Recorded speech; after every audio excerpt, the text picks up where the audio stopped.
Dear students, আমি BM sir বলছি। দেখো, আজ তোমাদের কাছে একটা গুরুত্বপূর্ণ বিষয় নিয়ে হাজির হয়েছি।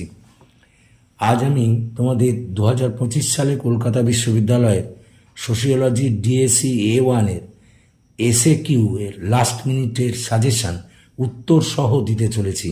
এখান থেকে তোমরা কমন পাবেই পাবে। দেখো, এই কোশ্চেনগুলি এমনভাবে তৈরি করা হয়েছে যেগুলো তোমাদের এবারের জন্য খুব ইম্পর্টেন্ট বলে আমি মনে করি। তো এসো একেবারে সরাসরি কোশ্চেনে ঢুকে পড়ি আমরা। প্রথম প্রশ্ন, পবিত্র বলতে কি বোঝো?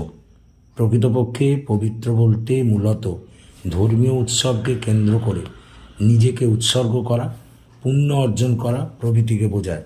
এর সঙ্গে ঈশ্বরের প্রতি শ্রদ্ধা এবং নানা ধরনের ধর্মীয় আচার আচরণ, তন্ত্র মন্ত্র প্রভৃতি জড়িত থাকে এবং বিশ্বাস করা হয় যে এর মধ্যে দিয়ে পুণ্য অর্জন করা যায় এবং মানুষের মঙ্গল সাধিত হয়। পরের প্রশ্ন, ধর্মীয় বৈচিত্র্য কী? পৃথিবীতে যেসব ধর্মমত প্রচলিত আছে তাদের ধর্মীয় বিশ্বাস, আচার আচরণ, রীতিনীতি, ধর্মীয় স্থান প্রভৃতির মতো দিক দিয়ে নানা পার্থক্য আছে। এটিকেই ধর্মীয় বৈচিত্র্য বলে। 3 নম্বর প্রশ্ন, দুর্খেইমের ধর্মের উপর রচিত বইটির নাম লেখো। বইটির নাম হলো the elementary forms of religious life. পরের প্রশ্ন, বৌদ্ধ ধর্মের 2টি বৈশিষ্ট্য উল্লেখ করো। প্রথমত, অহিংসা নীতি হলো বৌদ্ধ ধর্মের অন্যতম প্রধান বৈশিষ্ট্য। দ্বিতীয়ত, বৌদ্ধ ধর্মে বিশ্বাস করা হয় যে আত্মাকে কষ্ট দিয়ে কখনো সিদ্ধি লাভ করা যায় না। তাছাড়া নির্বাণ লাভ করাকেও বৌদ্ধ ধর্মের অন্যতম বৈশিষ্ট্য বলে মনে করা হয়। পরের প্রশ্ন, ধর্মের 2টি কার্যকারিতা উল্লেখ করো। প্রথমত, ধর্ম মানুষকে ভালোবাসতে শেখায়।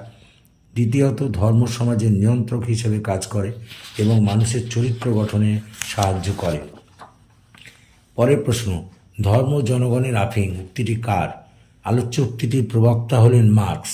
তার মতে বুর্জোয়ারা মানুষকে ধর্মের নেশায় আসক্ত করে রেখে মানুষের ওপর শোষণ চালায়।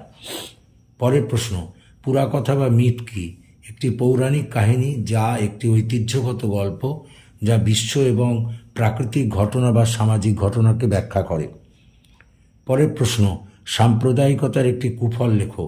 সাম্প্রদায়িকতাকে কেন্দ্র করে এক সম্প্রদায় অন্য সম্প্রদায়ের ওপর হিংসাত্মক আচার আচরণ করে, যার ফলে মারামারি, খুনোখুনি প্রভৃতির মতো ধ্বংসাত্মক ঘটনা ঘটে।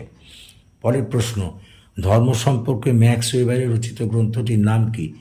এই গ্রন্থটির নাম হলো দ্য সোশিওলজি অব রিলিজিয়ান। পরের প্রশ্ন, ধর্মীয় আচার কি? প্রকৃতপক্ষে ধর্মকে কেন্দ্র করে যেসব আচার আচরণ অনুষ্ঠিত হয় তাকেই ধর্মীয় আচার বলে। পরের প্রশ্ন, সাম্প্রদায়িক সংহতি কি?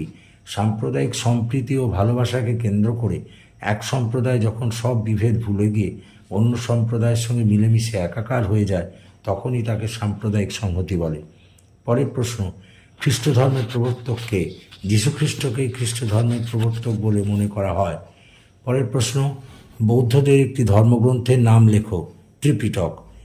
পরের প্রশ্ন, হিন্দু ধর্মের 2টি মহাকাব্যের নাম লেখো। রামায়ণ ও মহাভারত।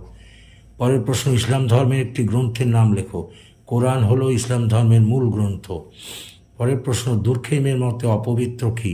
প্রফেন বা পবিত্রের বিরোধী ধারণাকেই অপবিত্র বলে তিনি অভিহিত করেছেন। That's all. আশা করি তোমরা বুঝতে পেরেছো, এবং যদি বুঝতে পারো তাহলে প্লিজ আমার এই ক্লাসের কথা তোমাদের বন্ধুবান্ধবদের মধ্যে শেয়ার করো, তাদেরও এই ক্লাসে যোগদান করতে বলো।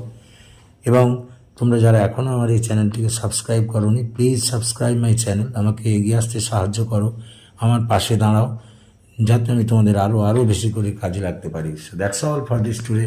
So thank you for watching and listening. Please comment, share and subscribe to my channel. So good night to all of you.